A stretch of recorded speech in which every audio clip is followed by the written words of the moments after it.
देवर की शादी। निधि की शादी सुमित के साथ हुई थी।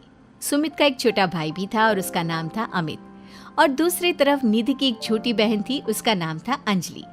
निधि के देवर अमित की अच्छी खासी नौकरी थी और निधि का ससुराल भी काफी पैसे वाला था। इसलिए निधि चाहती थी कि उसकी छोटी बहन अंजलि की शादी उसके देवर अमित के साथ हो जाए। लेकिन निधि के सास ससुर और उसका परिवार दोनों भाई बहनों के साथ अपने दोनों बेटों की शादी करने में बिल्कुल विश्वास नहीं रखते थे।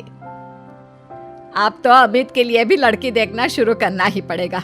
उसकी उम्र भी हो गई है और नौकरी भी अच्छी खासी लग गई है। अरे मम्मी जी, लड़की देखने की क्या जरूरत है? मेरी छोटी बहन अंजलि है ना, अमित के लिए एकदम परफेक्ट मैच है वो। निधि, तुमसे कितनी बार कहा है, मम्मी तुम्हारी छोटी बहन अंजलि को इस घर की बहू नहीं बनाना चाहती। अरे पर आखिर क्यों? मेरी बहन में ऐसी भी क्या कमी है? सुंदर है, सारा काम करना जानती है, फिर आपको क्या परेशानी है? बात परेशानी की नहीं है बेटा, लेकिन मैंने शुरू से ही सोच रखा था एक ही घर की दो लड़कियां अपने बेटों के लिए नहीं लेकर आऊंगी। वो क्या है ना, दोनों बहनें देवरानी जेठानी बन जाएंगी तो बस प्रॉब्लम ही प्रॉब्लम आने वाली है। लेकिन निधि इस बात के लिए बिल्कुल तैयार नहीं थी। वो तो किसी भी कीमत पर अमित और अंजलि की शादी करवाना चाहती थी और इसीलिए उसने अपनी बहन अंजलि को अपने ससुराल में बुलाने का प्लान बनाया।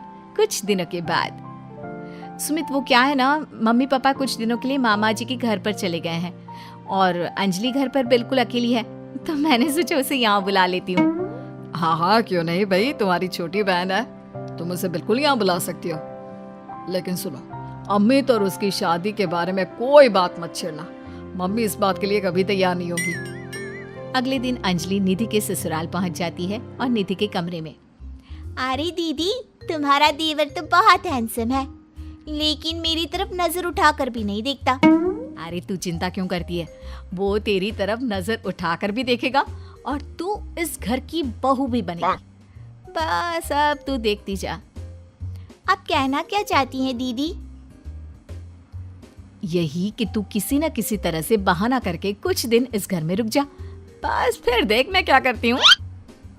अगर आपने मेरी शादी अमित के साथ करवा दी ना दीदी, तो जिंदगी भर आपकी सेवा करूंगी। मुझे तो आपकी शादी के बाद से ही बहुत पसंद है। अरे मेरी प्यारी बहना, तेरे दिल की खबर तो मुझे कब से लग गई थी। सब जानती हूँ मैं। बस अब चिंता मत करियो और जैसा मैं कहती हूँ वैसा करती जाओ।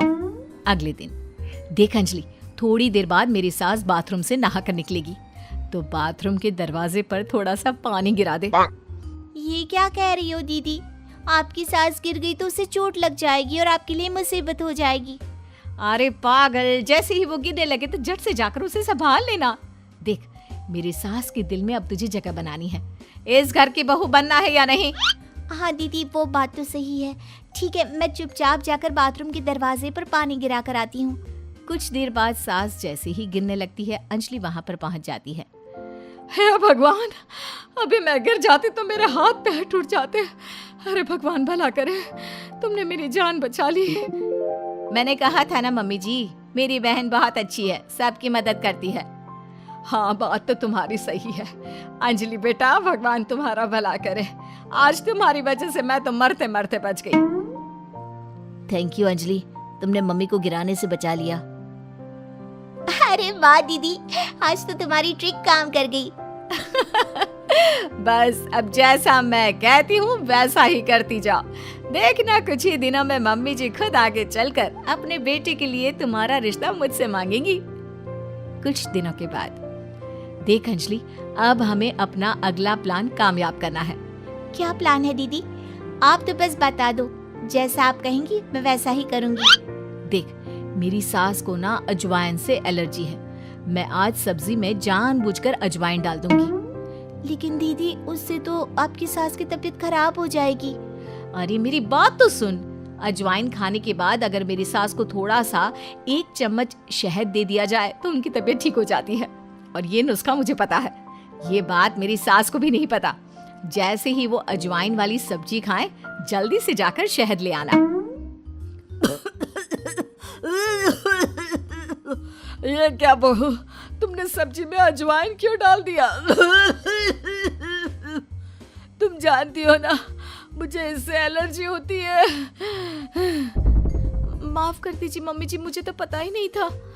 निधि जल्दी से जाकर मम्मी के लिए पानी लेकर आओ। अरे नहीं नहीं जीजू, आंटी जी की एलर्जी पानी से नहीं बल्कि शहद से दूर हो जाएगी। 1 मिनट रुकिए। अंजलि दौड़ कर जाती है और शहद लेकर आती है। लेकिन तुम्हें इसके बारे में कैसे पता? बस ऐसे ही। आंटी जी ये लीजिए, जल्दी से 1 चम्मच शहद खा लीजिए। अब देखिए थोड़ी देर में आप ठीक हो जाएंगी। तुमने तो एक बार फिर से मम्मी जी की जान बचा ली अंजलि, वरना मैंने तो आज बहुत बड़ी गलती कर दी थी। थैंक यू अंजलि बेटा, तुम तो वाकई में बहुत अच्छी लड़की हो, सबकी मदद भी करती हो और तुम्हें तो कितनी अच्छी नॉलेज है कि एलर्जी होने पर क्या खाना चाहिए। वाकई में तुम बहुत इंटेलिजेंट लड़की हो Anjali, thank you so much. कुछ दिनों के बाद, भाभी मुझे ऑफिस के लिए देर हो रही है, मेरी एक फाइल है, जरा आप उठाकर रख देना, मैं शाम को आकर आपसे वापस मांग लूंगा, और जरा ध्यान से रखना, बहुत इंपॉर्टेंट फाइल है। ठीक है अमित, मैं आपकी फाइल अच्छे से संभाल कर रखूंगी। अमित के जाने के बाद, देखो अंजलि, ये अमित की ऑफिस की एक बहुत इंपॉर्टेंट फाइल है, मैं जानबूझकर इसे कहीं पर छिपा दूंगी और तुम्हें बता दूंगी कि ये फाइल कहाँ रखी है। बस जैसे ही वो मुझसे फाइल ढूंढने के लिए कहेगा, तुम फाइल झटपट ढूंढ कर ले आना और उसे दे देना। वाह दीदी, मुझे इस घर की बहू बनाने के लिए आप कितनी मेहनत कर रही हैं। शाम के वक्त, भाभी मैंने आपको एक फाइल संभाल कर रखने को दी थी, प्लीज जरा वापस दे दीजिए ना, मुझे एक प्रेजेंटेशन बनाना है। निधि उस फाइल को ढूंढने का नाटक करती है। क्या करूं देवर जी, आपकी फाइल मिल नहीं रही मुझे। अरे भाभी ये आप क्या कह रही हैं? अगर वो फाइल नहीं मिली तो मेरा प्रमोशन नहीं होगा, बहुत इंपॉर्टेंट फाइल है। अमित, ये रही तुम्हारी फाइल। दीदी ने ऐसी ही बैठक में छोड़ दी थी और वो काम करने वाली आती है ना, वो इसे उठाकर डस्टबिन में डालने वाली थी, लेकिन सुबह मैंने तुम्हारी बात सुन ली थी तो संभाल कर रख दिया। अंजलि, मैं कैसे तुम्हारा शुक्रिया अदा करूं? तुम जानती नहीं तुमने मेरे लिए आज क्या किया है। अगर ये फाइल खो जाती ना तो मेरा बहुत बड़ा नुकसान हो जाता। देवर जी, मैं तो आपसे पहले से कह रही थी, मेरी बहन अंजलि बहुत अच्छी है। वाकई में बहुत समझदार और इंटेलिजेंट लड़की हो तुम, हमारे फैमिली के लिए कितना कुछ कर रही हो। पहले मम्मी को बचा लिया और आज मेरी फाइल। अगले दिन, मुझे लगता है कि अमित भी अंजलि को धीरे धीरे पसंद करने लगा है। तुमने फिर से वही कहानी कहना शुरू कर दिया। मैंने कहा ना, अंजलि की शादी अमित से हम नहीं करवाना चाहते। देखो बेटा, तुम्हारी बहन बहुत अच्छी है, लेकिन फिर भी मैं अमित के लिए किसी दूसरे घर की लड़की लाना चाहती हूँ।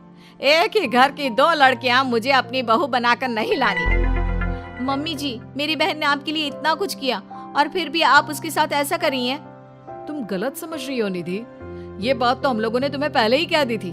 तुम्हारी कोशिशें बेकार है, ऐसा कुछ नहीं होने वाला निधि।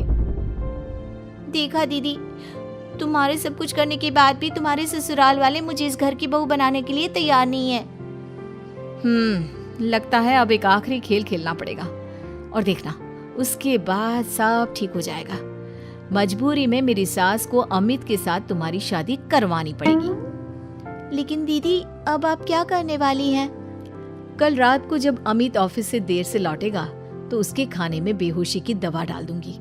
तुम चुपचाप उसके कमरे में उसके बेड पर जाकर लेट जाना, कुछ करने की जरूरत नहीं है, बाकी का सारा काम मैं संभाल लूंगी। निधि और अंजलि मिलकर अमित को फंसाने का प्लान बनाते हैं। दोनों अमित के खाने में बेहोशी की दवाई डाल देते हैं। भाभी, बड़े जोरों की भूख लगी है।